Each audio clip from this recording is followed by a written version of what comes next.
Whispers in the void. The exploration vessel Distant Seeker drifted silently through the abandoned star system, its sensors sweeping the void for anything of value.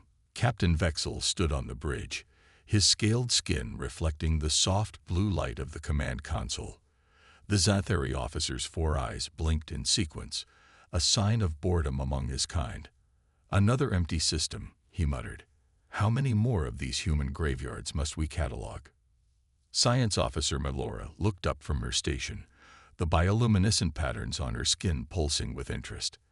"The conclave believes there's still valuable technology to be salvaged.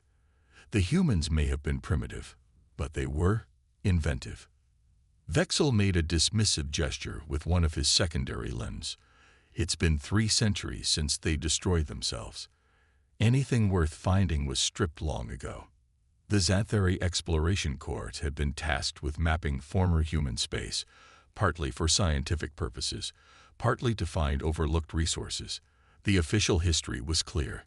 Humans had annihilated themselves in a massive interstellar war, their colonies falling into ruin, their homeworld rendered uninhabitable.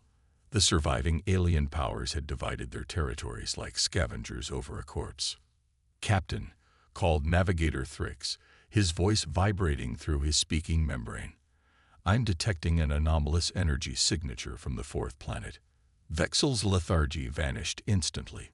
"Source: unknown. It's faint but consistent. Definitely artificial." "That's impossible," said Melora, joining Thrix at his station. "This system was confirmed dead 50 years ago. There shouldn't be anything still active." Vexel considered his options.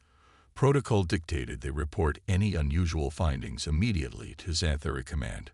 But a confirmed discovery would earn his crew significant merit points, and him a promotion. "Set course for the 4th planet.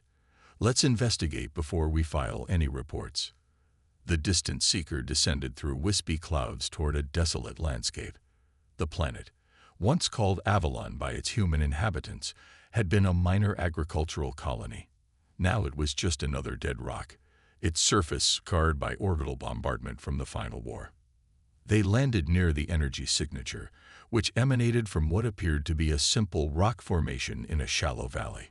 Vexel led the away team personally, accompanied by Melora, Security Chief Drax, and 2 drone operators. "The signal is coming from underground," said Melora, consulting her handheld scanner. "There appears to be a structure beneath these rocks." "Careful, Captain," rumbled Drax. "This could be an automated defense system." Vexel approached what looked like a natural formation, but was clearly too symmetrical. "If it were dangerous, it would have activated when we entered orbit. This is something else." Melora ran her delicate fingers over the rock surface, pausing when she felt a subtle difference in texture. She pressed, and a section of stone slid away silently, revealing a dark passage leading underground. "Remarkable," she whispered. "It's been powered all this time." The away team descended cautiously, their lights illuminating a tunnel that shouldn't exist. The walls were smooth metal, showing no signs of age or deterioration. After 50 meters, the tunnel opened into a large chamber filled with machinery unlike anything the aliens had seen before.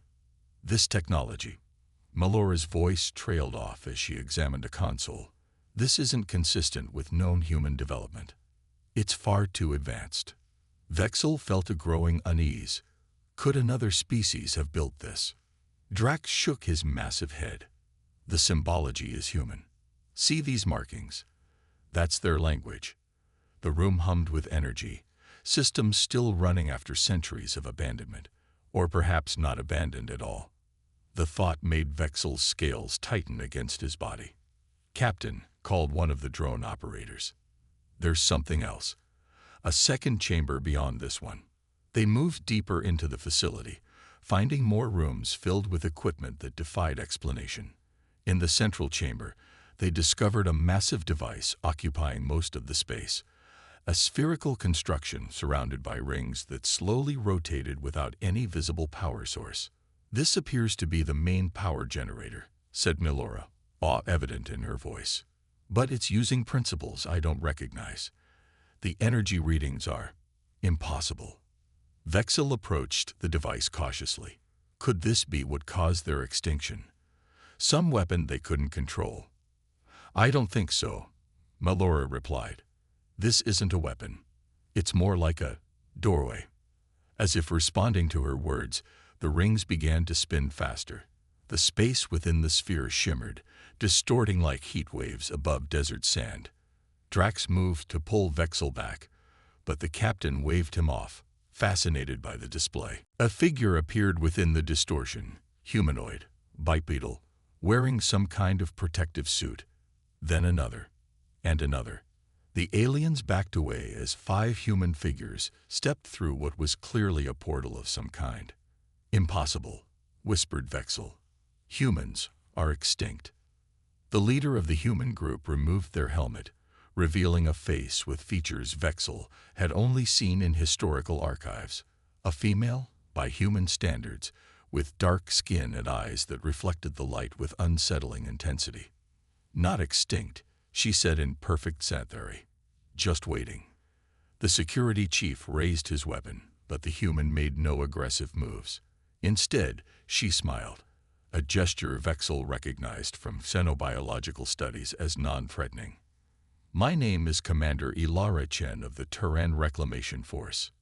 Your discovery of this outpost has accelerated our timetable somewhat, but perhaps that's for the best.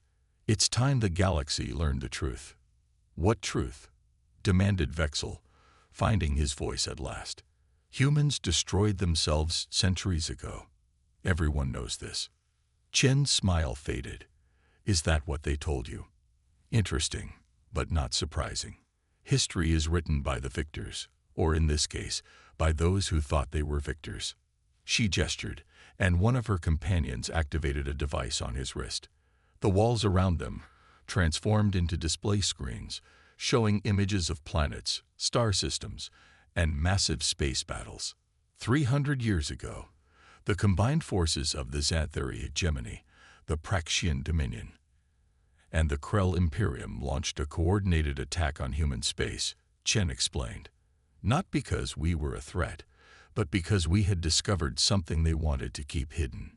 The images shifted to show strange structures in deep space, ancient and clearly not of human origin. We called them the gateways, artifacts left by a species that vanished millions of years ago. They allowed instantaneous travel across the galaxy, access to technologies beyond anything the current powers possessed. When we found them, we wanted to share this discovery. The established powers had other ideas. Vexel watched the images with growing horror, scenes of human colonies under attack, civilian populations being systematically exterminated, and finally, massive bombardments of Earth itself. It contradicted everything he had been taught. This can't be true, he protested. These are fabrications. Are they? Chen asked quietly. Tell me, Captain, have you ever wondered why certain regions of former human space are restricted, even to military vessels? Why some of our technologies were quickly adopted by your people after our supposed extinction? Why the official records of the human war are so heavily redacted? The captain had no answer. Those questions had occurred to him during his career, but he'd never dared voice them. We didn't destroy ourselves, Chen continued. We were nearly destroyed by an alliance that feared what we had found. But some of us escaped, using the same gateway technology that had made us targets. We created pocket dimensions, spaces outside normal space-time, where we could rebuild, plan, and wait for the right moment. Melora stepped forward, her scientific curiosity overcoming her fear. That's what this device is, a gateway to such a dimension. Chen nodded.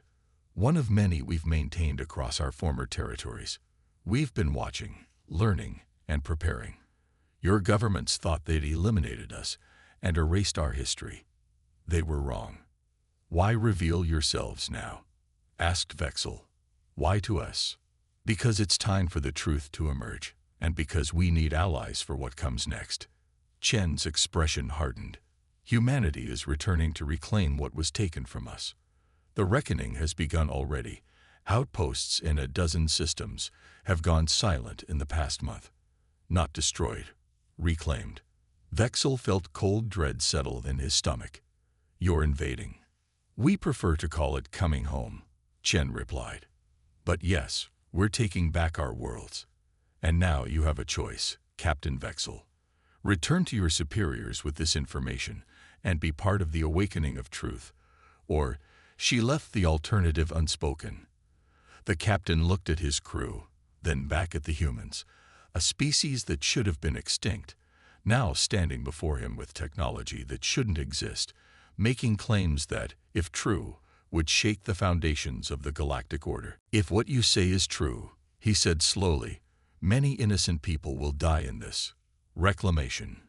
Chen's expression softened slightly. We don't desire vengeance against those who had no part in our attempted extinction. Our quarrel is with governments, not peoples. That's why we've approached you, to offer a chance for peaceful transition in some regions. Vexel made his decision. I will take your message to my superiors, Commander Chen. I cannot promise how they will respond. That's all we ask, she replied. The truth deserves to be heard, no matter what comes after. As the Xanthari crew prepared to depart, Chen handed Vexel a small device. When you're ready to contact us again, use this. It will find us, wherever we are. The captain accepted it hesitantly. You're trusting me with this. Trust is how we begin to rebuild, she said.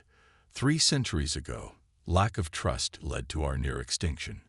Perhaps this time, we can write a different ending to the story. Vexel nodded, knowing that the galaxy was about to change forever.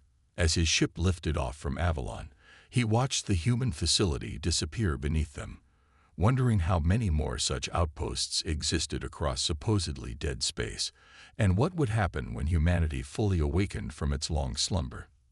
The Awakening.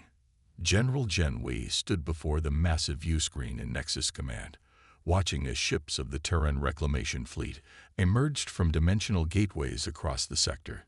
Each vessel represented decades of planning, centuries of waiting, and the combined determination of a people who refused extinction. Status report, he demanded, his weathered face illuminated by the tactical display. Admiral Harper stepped forward, her uniform bearing the Phoenix emblem of the Reclamation Force. All battle groups have successfully transitioned into normal space, General. Strike teams have secured the primary objectives on New Albion, TRAPPIST-3, and Kepler Station. Minimal resistance encountered. Zhen nodded, but his expression remained grave. And Earth. Scout vessels report heavy Krell presence in the Sol system. The liberation of our homeworld will not be as simple as these outer colonies. Earth. The cradle of humanity. Now a Krell mining world, where the conquerors extracted resources from the bones of human civilization. For 300 years, it had been denied to its rightful inhabitants. Zhen had been born in the pocket dimension known as Haven, had never set foot on the actual Earth, but like all humans, he carried its memory in his DNA. We move according to plan, he declared. Secure the outer colonies, establish dimensional anchors, then push inward toward the core systems. Harper gestured to a holographic representation of a sleek vessel. The diplomatic ship Olive Branch has been dispatched as ordered, General.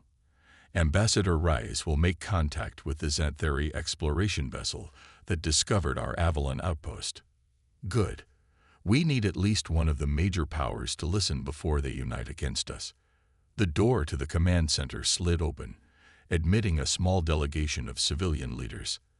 At their head walked President Amara Okafor, the elected leader of the United Human Enclaves. Though 60 years old, she moved with the vitality of someone decades younger, a benefit of the medical technologies developed during humanity's exile. General Zhen, she greeted. I see Operation Homecoming is proceeding on schedule. Zhen bowed slightly. Madam President, the military phase is unfolding as planned. 27 former human worlds secured in the first wave, with minimal casualties on either side. Okafor studied the tactical display. And how long before they respond?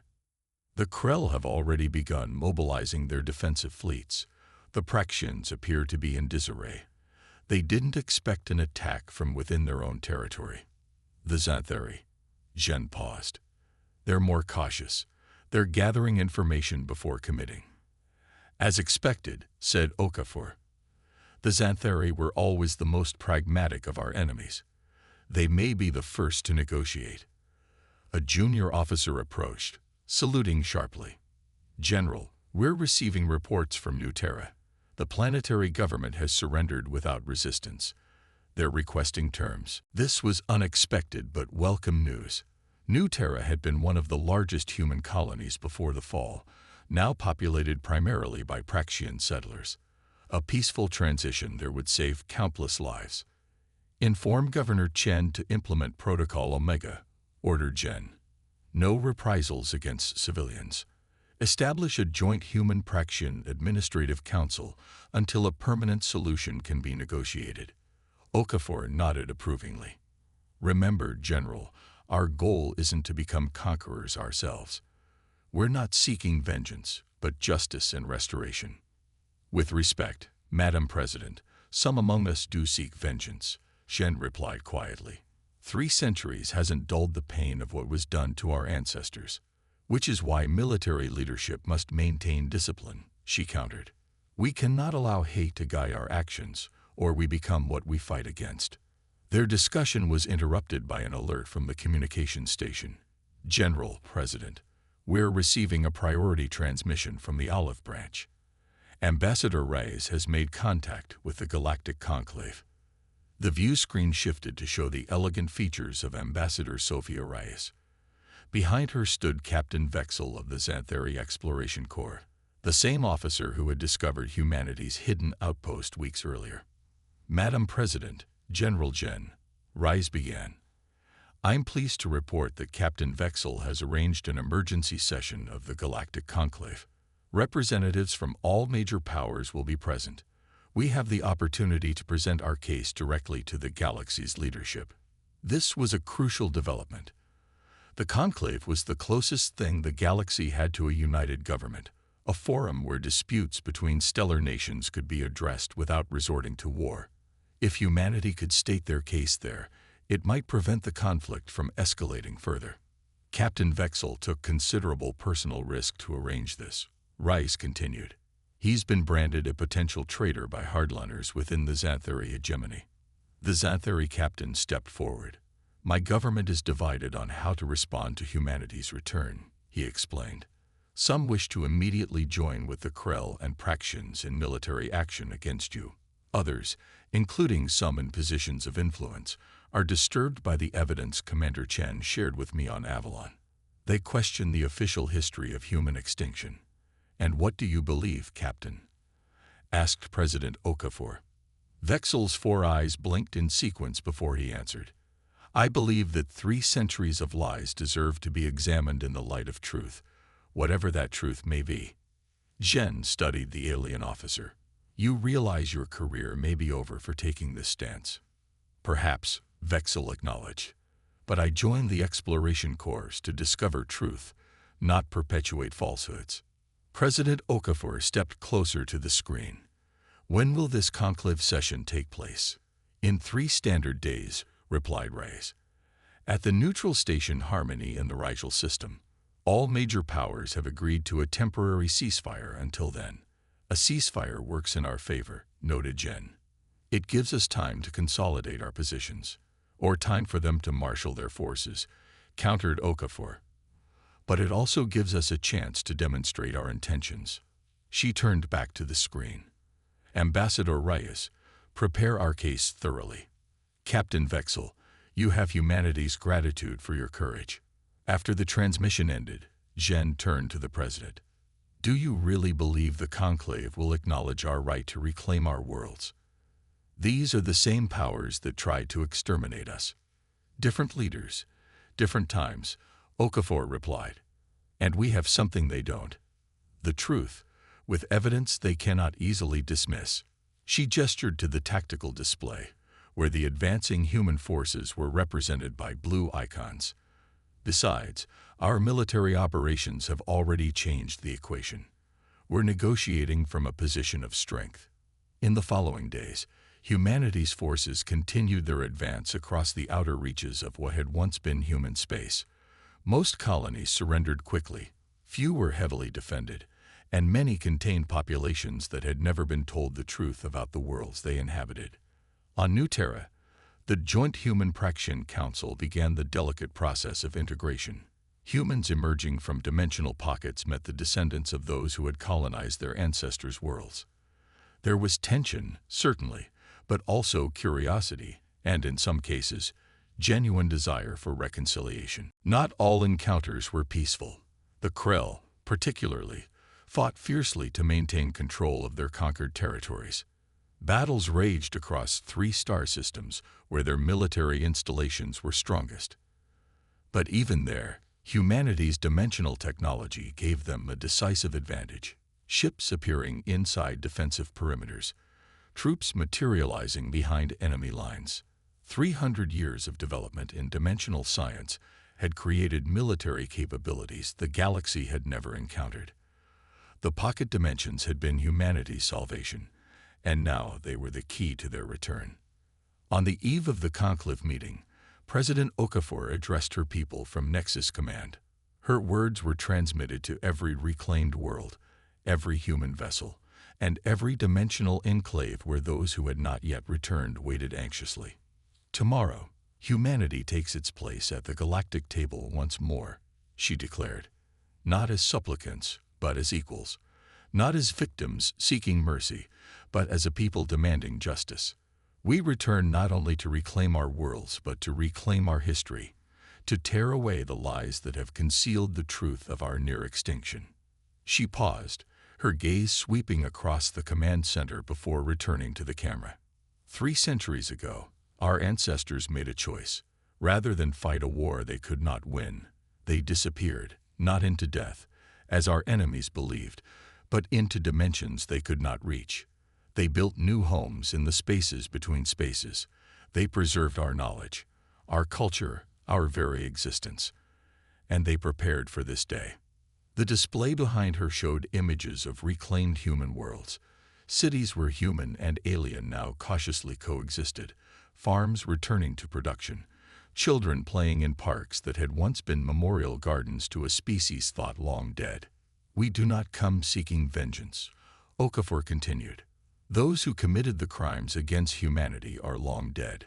We seek restoration of our worlds, our place in the galaxy, and most importantly, the truth. Tomorrow at the conclave, we will present evidence that cannot be denied. The galaxy will know what really happened 300 years ago. As her address concluded, General Zhen approached her privately. Inspiring words, Madam President. But what if the conclave rejects our evidence? What if they choose war instead of reconciliation? Okafor's expression hardened.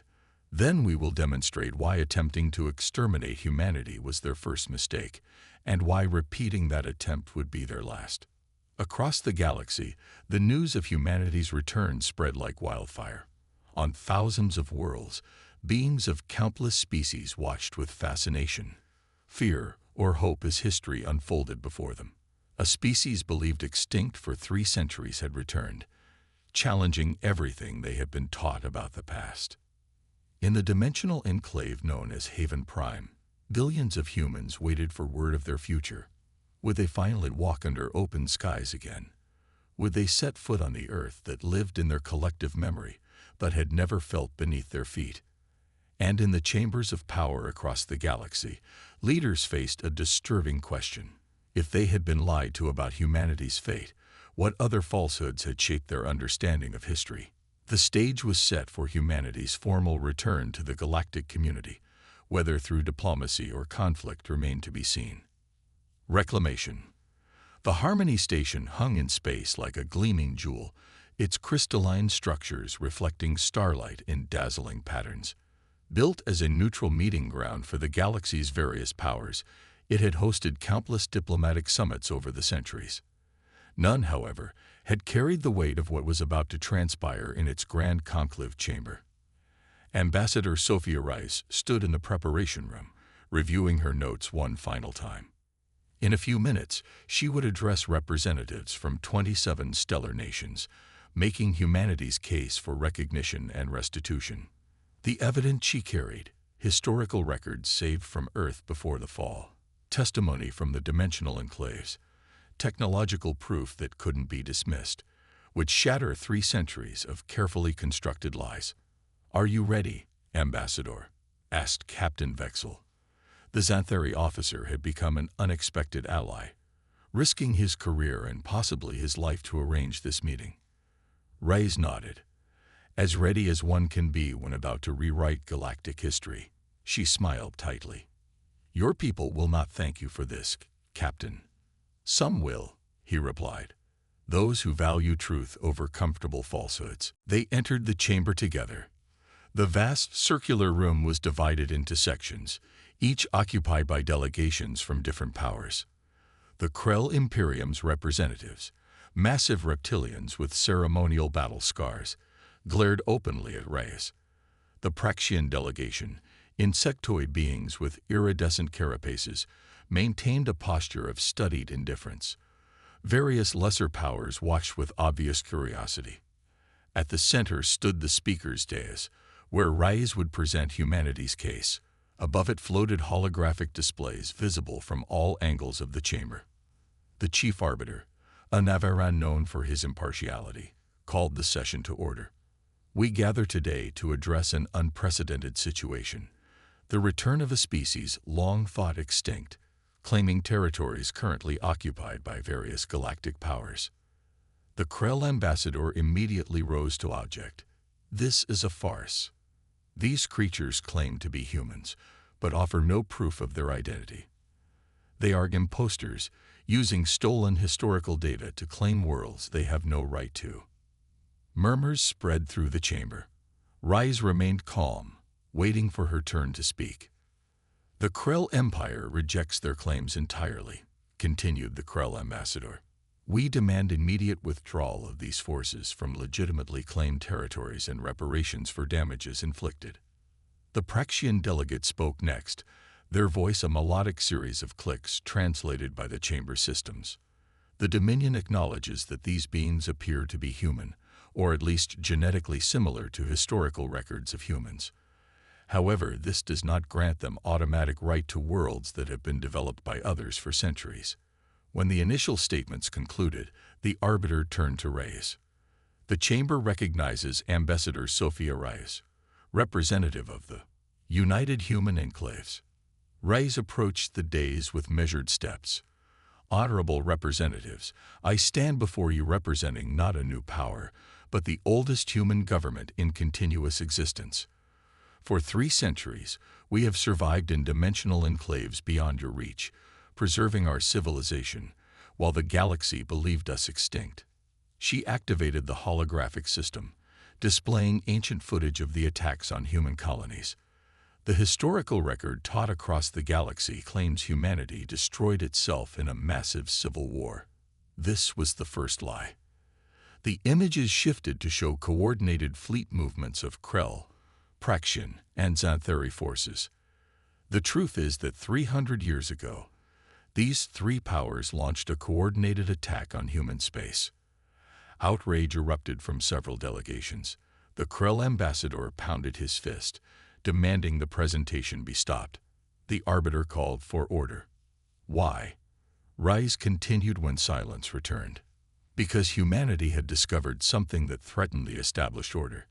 The Gateway Network, artifacts of an ancient civilization that allowed instantaneous travel across the galaxy and access to technologies beyond anything known at that time. The displays now showed the strange structures that had precipitated humanity's fall. Massive ring-like constructions floating in deep space.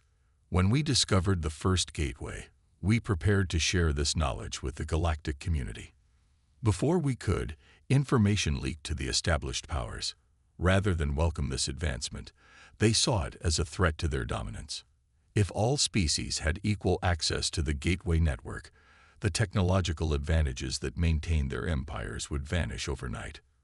Reyes presented document after document, recording after recording, evidence preserved by humans who had escaped the initial attacks.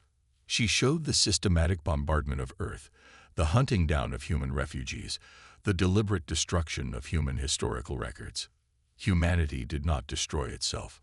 We were the victims of attempted genocide, perpetrated by powers who then rewrote history to hide their crimes.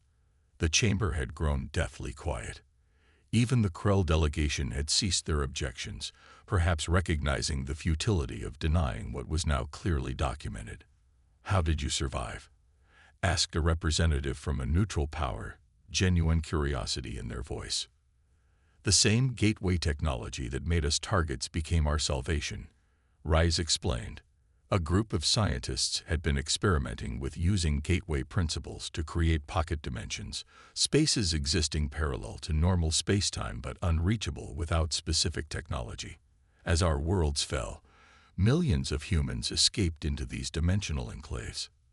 The displays showed the massive habitats humans had built in these pocket dimensions: entire cities, farms, ecosystems sustained within spaces that technically didn't exist in normal space. For 3 centuries, we have lived in these enclaves, developing our civilization, advancing our technology, and waiting for the right moment to reclaim our rightful place in the galaxy. The Praxian delegate rose. "Even if what you say is true, and we do not concede that point, these worlds have been inhabited by our people for generations. They have built lives there, knowing nothing of these alleged crimes of the past." Reyes nodded. "We recognize this.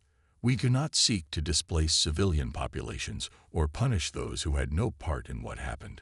On New Terra and other worlds where peaceful transition has occurred, we have established joint councils, shared governance until permanent arrangements can be negotiated."